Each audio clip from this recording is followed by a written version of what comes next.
ठीक है। अरे हिट जा, चुप रहो बस। गुड मॉर्निंग स्टूडेंट्स, एक बार फिर आपसे मुलाकात हो रही है। हमने पिछले पार्ट में मैट्रिक्स के 1 to 4 क्वेश्चन किए थे। बड़े प्यार से आप लोगों को समझाया था कि हम पार्ट 1 में दो टाइप डिस्कस कर चुके हैं। पहला type question related to order of matrix, मतलब हमने ऑर्डर ऑफ मैट्रिक्स को ध्यान में रख करके दो आपके मैट्रिक्स मतलब 3 क्वेश्चन किए थे ऑर्डर ऑफ मैट्रिक्स से जुड़ते हुए। आपका क्वेश्चन नंबर 1, क्वेश्चन नंबर 2 और क्वेश्चन नंबर 3, ये आपके ऑर्डर ऑफ मैट्रिक्स से जुड़े हुए क्वेश्चन थे। इसमें हमारे को मैट्रिक्स के ऑर्डर बनाने होते थे और मैट्रिक्स में किसी भी पर्टिकुलर पोजीशन के एलिमेंट की वैल्यू बतानी होती थी। ठीक है, उसके बाद हमने आपको टाइप 2 की बात करें तो इसमें हमने मैट्रिक्स बनाना सीखा है। क्या सीखा है बताओ? मैट्रिक्स बनाना। और इसमें आपके क्वेश्चन है क्वेश्चन नंबर 4 और क्वेश्चन नंबर 5। ठीक है, इसमें क्वेश्चन नंबर 4 में भी 2-3 क्वेश्चन थे, क्वेश्चन नंबर 5 में भी 2-3 क्वेश्चन है आपके। इसमें भाई आपको मैट्रिक्स बनानी है। किससे बनानी है? रिलेशन दिया होगा। किसका दिया होगा? रो और कॉलम का। और रो और कॉलम का रिलेशन दिया है जिसे हम क्या बोलते हैं? ए आई जे। क्वेश्चन नंबर 5 देखें, कंस्ट्रक्ट ऑफ 3 into 4 मैट्रिक्स, मतलब आपको मैट्रिक्स बनानी है। कितने एलिमेंट होने चाहिए? 3 into 4। आ रही बात समझ में?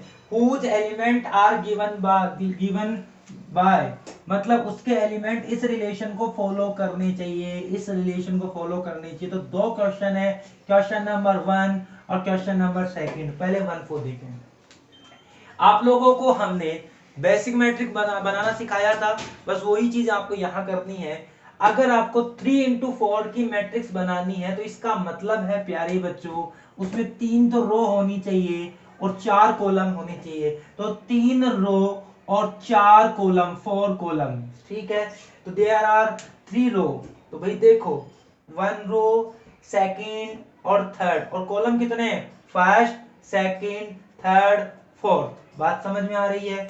यहां पर आप लोग देखेंगे तो देखो, इसको बनाते कैसे तो मैंने बताया था।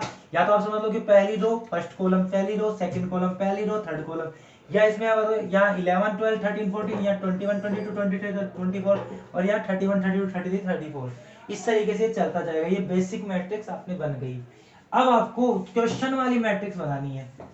क्वेश्चन वाली मैट्रिक्स बनानी है, ठीक है। उसमें आपको करना क्या है? जो रिलेशन दिया है, मैं पहले इसको मिटा दूं। दो क्वेश्चन है लेकिन हम पहले उसी क्वेश्चन को करेंगे, इसको हम मिटा रहे हैं ताकि आप लोग समझ पाए। मैं फिर बोल रहा हूं, मैट्रिक्स बनानी है। किससे बनानी है? रिलेशन से बनानी है। ये आपके सामने रिलेशन है, इसमें किसे पुट करना है? किसे पुट करना है? आई और जे को। किसे पुट करना है बताओ? आई और जे को। आई बात समझ? आई और जे कौन है? ये है आई और ये जे है। ये आई, ये जे, ये आई और ये जे। तो जैसे मान लो आपको A11 निकालना है, तो आई भी 1 और जे भी 1 है। पुट करें 1/2 -3i प्लस जे।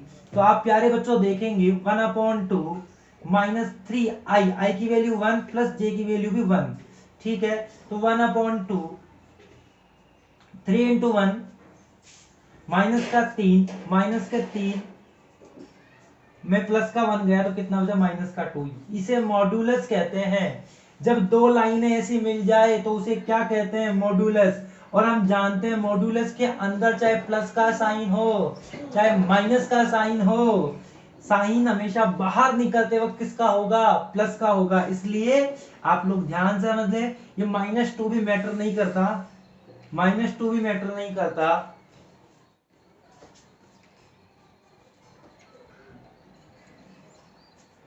-2 किसकी बात की जा रही है? -2 क्या बन जाएगा? प्लस का 2।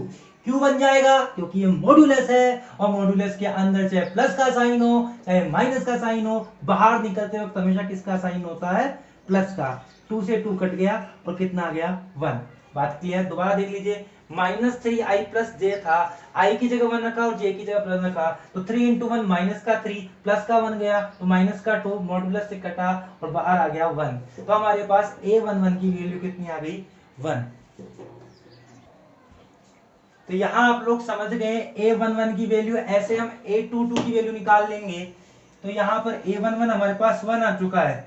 अगर मान लीजिए ऐसे ही मुझे यहाँ पर मैं इस जगह दिखा रहा हूँ, अगर मुझे a12 की वैल्यू निकालनी होती तो मैं यहाँ रखता 1/2 मॉडुलस -3 इंटू आई कितना है मेरे पास 1 प्लस जे कितना है मेरे पास 2।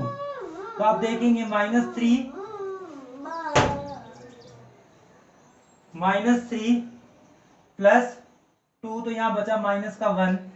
क्योंकि ये मॉडुलस है और मॉडुलस से नेगेटिव का कोई इफेक्ट नहीं बनता, इसलिए माइनस का 1 मॉडुलस हटाने पर प्लस का 1 रह जाएगा और यह 1/2 आ जाएगा। तो a12 कितनी है 1/2। इसी तरीके से आगे आप लोग a13 निकालना चाहेंगे, इसी तरीके से 2 2 ऐसे 3 3 कुछ भी निकाल सकते हैं। जैसे मान लो मेरे को ये निकालना है तो मैं क्या लिखूंगा a34 is equal with 1/2 3 into 3 plus 4।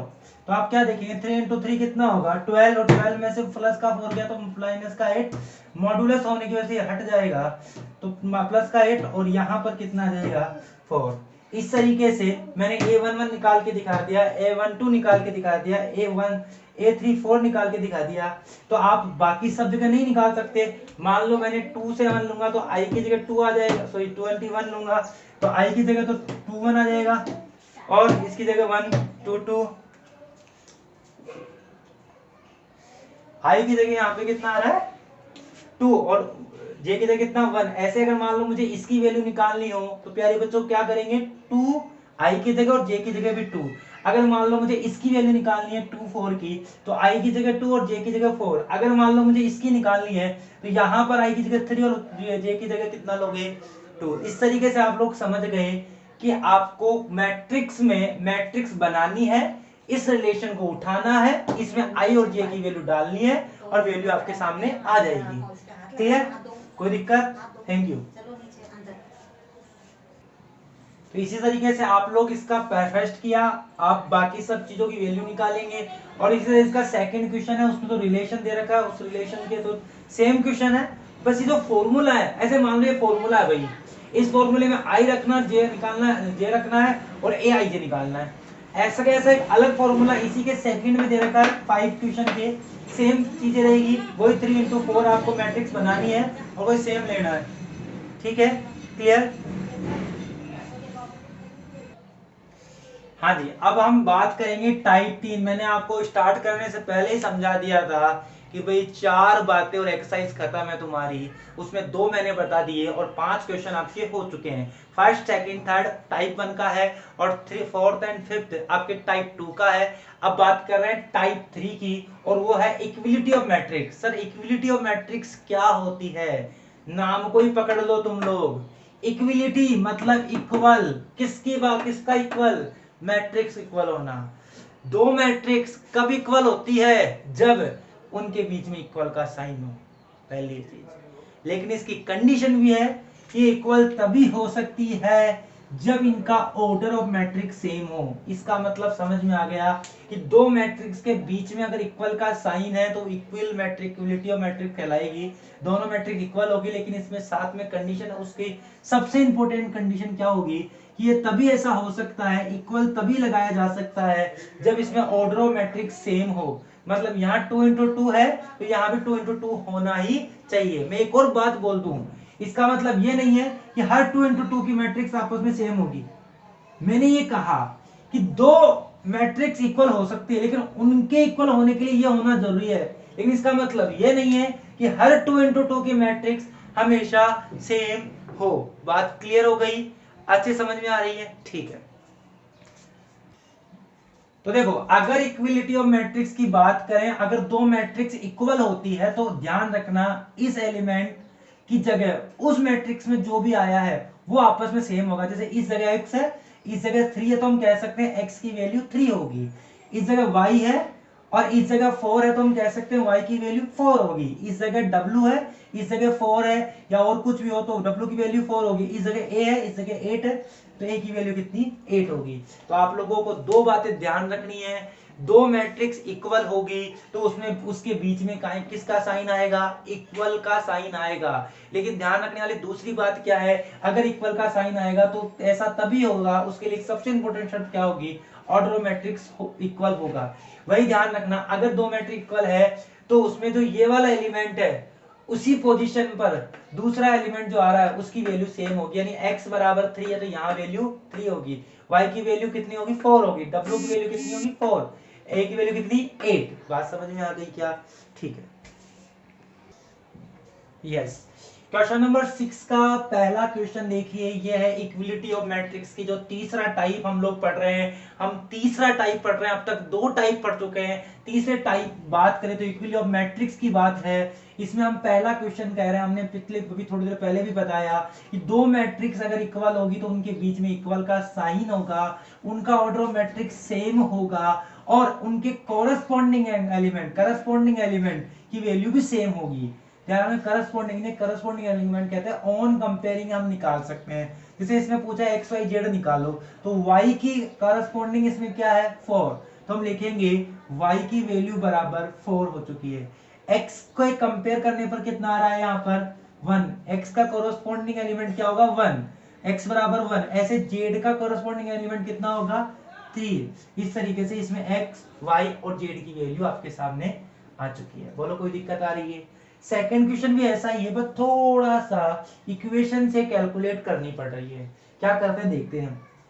इसमें लिखा गया x प्लस वाई को कंपेयर करने पे किसके बराबर होगा 6 के बराबर, ठीक है, x प्लस वाई। और अगर हम इसको देखें x इंटू वाई को कंपेयर करें, x और y को कंपेयर करने पे कितना 8। अब यहां पर हम डायरेक्ट तो निकाल नहीं पा रहे, यहां तो मैं सीधा दिख रहा था y बराबर कितना 4 है, z बराबर कितना 3 है, लेकिन यहां पर इक्वेशन बन रही है। थोड़ा सा सोल्व करेंगे अपने आप आंसर आ जाएगा। जैसे मैं इसको ऐसे लिख सकता हूं, x बराबर 8/y लिख सकता हूं, आपके सामने आ रहा है। इसको अगर मैं इस जगह पुट कर दूं x की जगह, तो इस पूरी इक्वेशन में y रहेगा। तो आइए देखते हैं, अगर हम यहां पुट करें x की जगह मुझे पुट करना है 8/y plus y is equal with 6। अब आप आराम से सोल्व कर सकते हैं। सोल्व करेंगे तो क्या होगा, सॉल्व करना आता है। आप लोगों को एक बहुत इंपॉर्टेंट बात बता रहा हूं, कभी भी ऐसे नीचे y आ रहा हो और अगर हटाना हो तो इसका हटाने का सीधा तरीका है, इसे यहां से हटाओ और बाकी सब जगह मल्टीप्लाई कर दो। तो अगर आप लोग देखेंगे इसे सिस्टमेटिक तरीके से करेंगे तो 8 यहां से हटाएंगे, इसे यहां इसके साथ और इसके साथ मल्टीप्लाई करेंगे तो y स्क्वायर और 6y। बात समझ में आ गई? दोबारा मेरी बात समझ लें, हमारे पास है x प्लस वाई की वैल्यू 6 और x इंटू वाई की वैल्यू कितनी 8। तो मैं यहां लिख सकता हूं y बराबर 8/y लिख सकते हैं। अब यहां पर आप लोग लिखेंगे 8/y प्लस y अब इक्वल 6। x का मैंने 8/y लिख दिया चूंकि जो मुझे वहां मिला था, और यहाँ y हटाया तो ये हमारे पास इक्वेशन बन गई। और इसमें हम सॉल्व करके मिडिल टर्म स्प्लिट करके y की वैल्यू निकाल सकते हैं। तो आप लोग देखिए कैसे निकालेंगे, y square minus 6y plus 8, ये स्प्लिट करने पे हो चुका है। और यहाँ पर आप लोगों को पता है ऐसा तोड़ना पड़ेगा जिससे 6 आ रहा है और मल्टीप्लाई करने पर 8 आ रहा हो। तो हम जानते हैं यहाँ पर हमारे पास कितना आएगा 4y और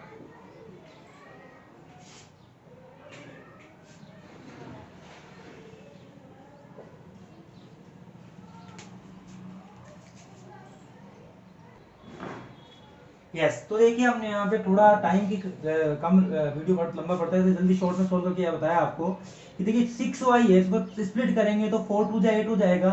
4 2 8 आपको सब 12th के स्टूडेंट सब समझते हैं कैसे स्प्लिट करेंगे। आप y बाहर निकालेंगे y माइनस 4, 2 बाहर निकालेंगे y माइनस 4, तो y माइनस 4 फिर y माइनस 2 और फिर y की वैल्यू माइनस का 4 और y की वैल्यू माइनस का 2। तो y की 2 वैल्यू हो गई है और y की अगर 2 वैल्यू हो गई तो x की भी 2 ही वैल्यू आएगी, क्योंकि x की वैल्यू y पर ही तो बेस है। अगर यहाँ y की वैल्यू माइनस 4 रखूंगा y की जगह तो x की वैल्यू माइनस की 2 आएगी। अगर यहाँ पर y की वैल्यू 2 रखूंगा माइनस की तो x की वैल्यू माइनस का 4 आएगी। ठीक है, इसी तरीके से हमें z निकालना है प्यारे बच्चों। तो z 5 प्लस z को कंपेयर करेंगे 5 से, तो 5 प्लस z बराबर 5। तो भैया 5 से 5 गया तो z बराबर क्या बचा 0 ही तो बचा। ये 5 बचा के लेस हो जाएगा तो इधर 0 आएगा कि नहीं आएगा। तो z की वैल्यू 0 आ रही है, y की वैल्यू -4, y की वैल्यू -2, x की वैल्यू -2 और y की वैल्यू x की दूसरी वैल्यू -4। क्लियर है? Thank you.